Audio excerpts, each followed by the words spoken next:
Hello friends, आज हम करेंगे एपी के क्वेश्चन क्लास 10th। तो क्वेश्चन नंबर 9, यदि किसी एपी के प्रथम 7 पदों का योग 49 है और प्रथम 17 पदों का योग 289 है तो इसके प्रथम n पदों का योग ज्ञात कीजिए। तो इसमें जो 7 पदों का योग है उसको हम निकालेंगे। 7 पदों का योग 7/2 2a प्लस n-1 7-1 और साथ में आएगा d। तो ये होगा किसके बराबर? 7 पदों का योग 49। तो हमारे पास आएगा 2a plus 6d is equal to 49 minus 2/7। तो ये आएगा 7 से कट जाएगा 14, तो 2 से फिर कट जाएगा ये, तो a प्लस 3d बराबर है 7। तो ये समीकरण नंबर 1। इस तरह से दूसरा समीकरण निकालेंगे, उसमें पद है 17। तो 17/2 2a प्लस 17 माइनस 1d बराबर है 289। अब 2a प्लस 16d और 289 मल्टीप्लाई 2/17, तो ये काट के आएगा 34, काट के 34 आएगा। तो यहाँ से 2 से फिर चला जाएगा a plus 8d is equal to 17। ये वो समीकरण नंबर 2। अब 2 में से 1 को घटाने पर 2 माइनस 1, तो ये आएगा 5d बराबर है 10, इसलिए d बराबर है 2। d बराबर है 2, तो d की वैल्यू हम 1 में रखेंगे। इस समीकरण में d की वैल्यू रखेंगे तो a प्लस 3 गुणा 2 बराबर है 7। तो ये होगा a प्लस 6 बराबर है 7, और इसलिए a बराबर होगा 7 माइनस 6 बराबर है 1। a 1 आ गया। अब हमने क्या निकालना है? इसका nth टर्म निकालनी है। तो nth टर्म क्या निकालेंगे? n/2 Sn जो है वो आएगा n/2 a क्या है? 1 2 गुणा 1 प्लस n-1 और d आएगा यहाँ पर 2। तो ये आएगा n/2 इंटू 2 प्लस 2n-2। तो ये आया n/2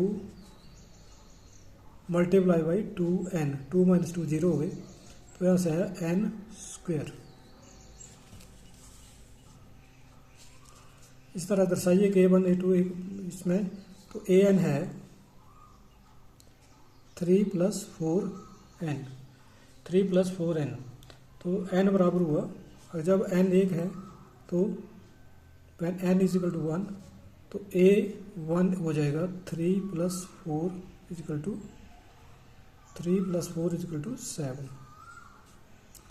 n इजिकल टू 2 होगा तो a 2 होगा 3 प्लस 4 मल्टीप्लाई 2, 3 प्लस 8 होगा 11।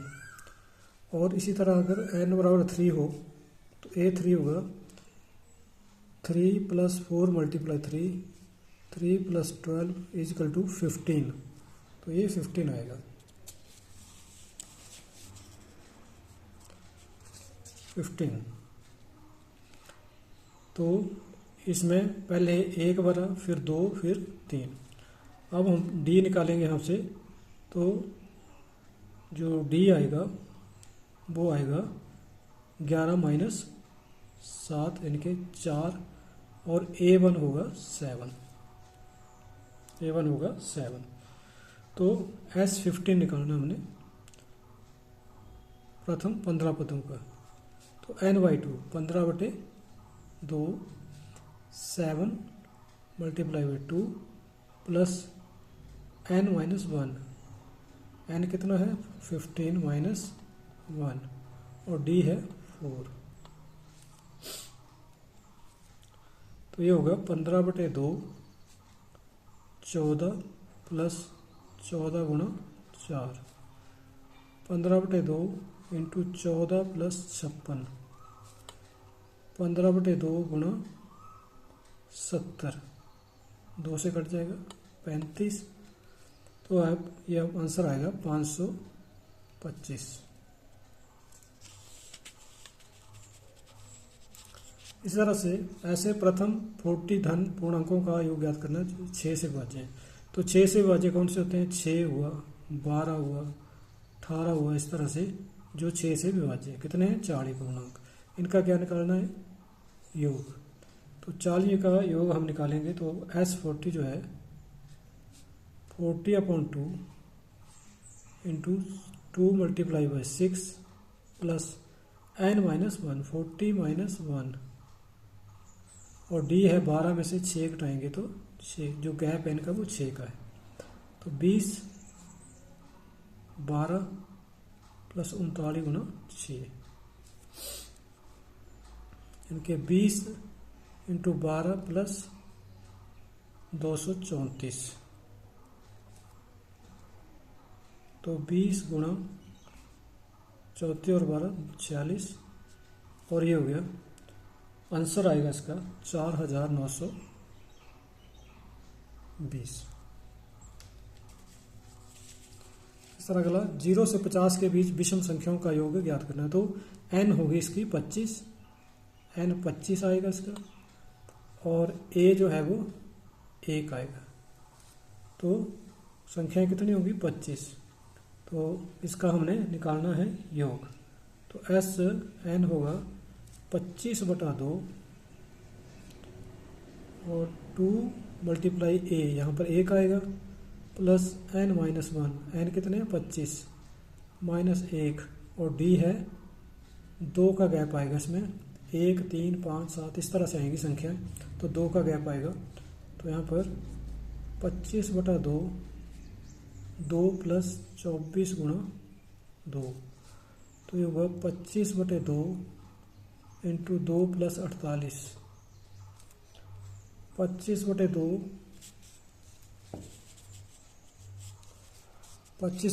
गुणा 50, ये आएगा 625।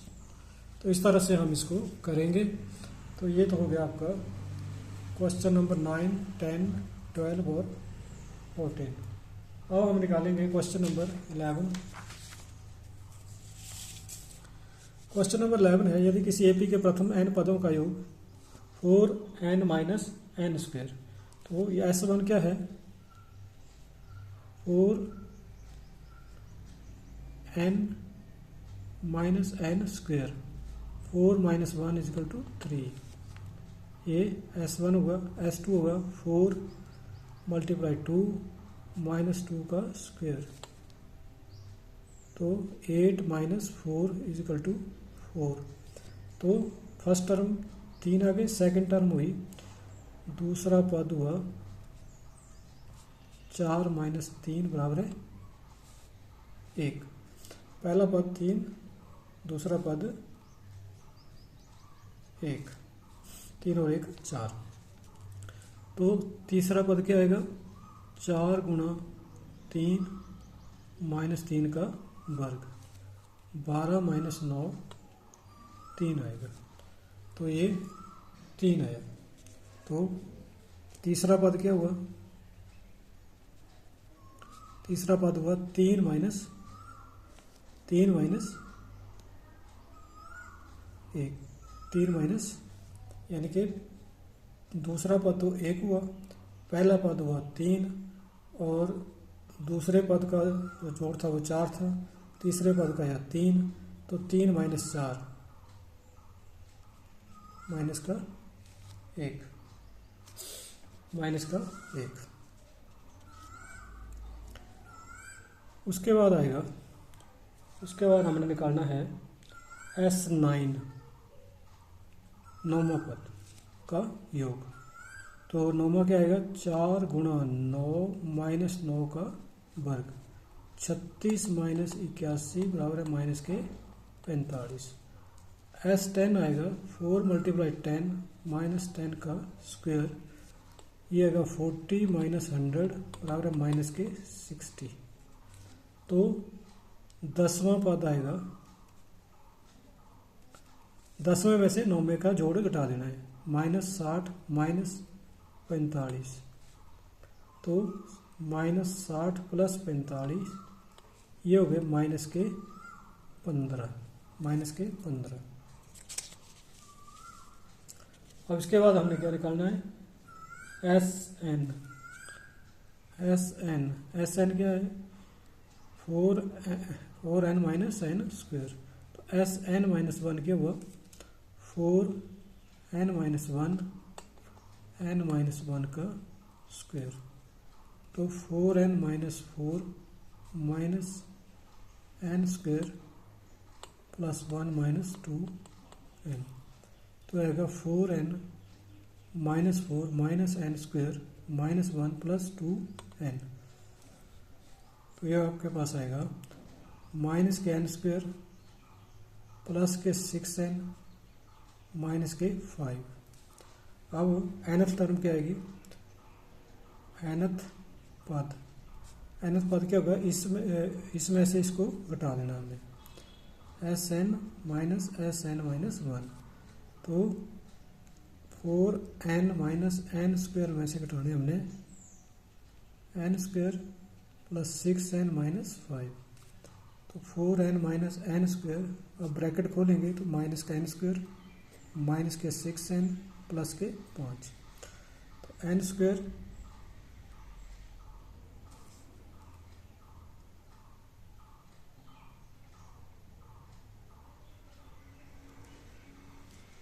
यहाँ पर आएगा, माइनस के एन स्क्वायर थे ये माइनस के एन स्क्वायर थे, ये प्लस के हो गए, और ये माइनस के हो गए, ये प्लस के हो गए, तो इससे 0 हो गया। और माइनस के 2n प्लस के 5, माइनस के 2n प्लस के 5, यानी कि हम लिख सकते हैं 5 माइनस 2n। तो ये आंसर होगा इसका 11 क्वेश्चन का। क्वेश्चन नंबर 4 जो पीछे छूट गया था, इसको करने के लिए हम करेंगे, इसका भी योग है, तो 636 है ये, तो 636 है योग। इसको प्राप्त करने के लिए n/2, तो n कितना है, n/2 फर्स्ट पद है 2 गुणा 9 प्लस n माइनस 1, और इनका गैप है 17 में से 9 गए 8, 25 में 17 गए तो 8, तो ये 8 का d जो है वो 8 आएगा यहाँ पर। 636 गुणा 2 बराबर है n into 18 minus 8n minus 8। तो हमारे पास ये आएगा यहाँ पर 636 गुणा 2 बराबर है 8 n स्क्वायर हो जाएंगे ये, और प्लस के 10 n, 18 में से 8 गए 10, 10 के साथ मल्टीप्लाई n 10n हो गया, और 8n को n स्क्वायर हो गया, ये 8n स्क्वायर। तो ये इसको हम 2 से डिवाइड हो जाएगा ये, तो 2 से जब हम डिवाइड करेंगे तो अब हमारे पास आएगा 4n स्क्वायर प्लस 5n बराबर है 636, यानी कि फार्मूला बना हमारे पास 4n square plus 5n minus 636 बराबर है 0। अब हम इसका d निकालेंगे, तो d जो है इसका आएगा b स्क्वायर माइनस 4ac। तो b क्या है 5 स्क्वायर माइनस 4 गुणा माइनस के 636, तो आएगा 25 प्लस ये आएगा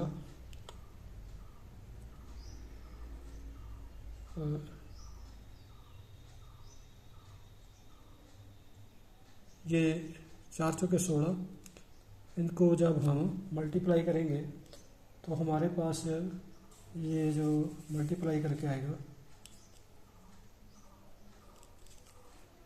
10,000 10,201 और इसमें से हम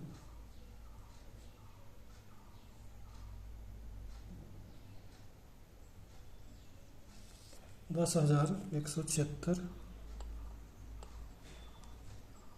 10,201 हो जाएगा। 10,201। अब n निकालना हमने, n बराबर है minus b plus minus b square minus 4ac/2a, ये फार्मूला लगेगा यहाँ पर। तो माइनस के बी कितना है, माइनस के 5 प्लस माइनस 10,201/2 गुणा 4, यह आ जाएगा -5 प्लस माइनस 101/8। तो -5 प्लस 101/8 96/8 बराबर है 12। और -5 माइनस 101/8 माइनस के 106/8 माइनस के 53/4।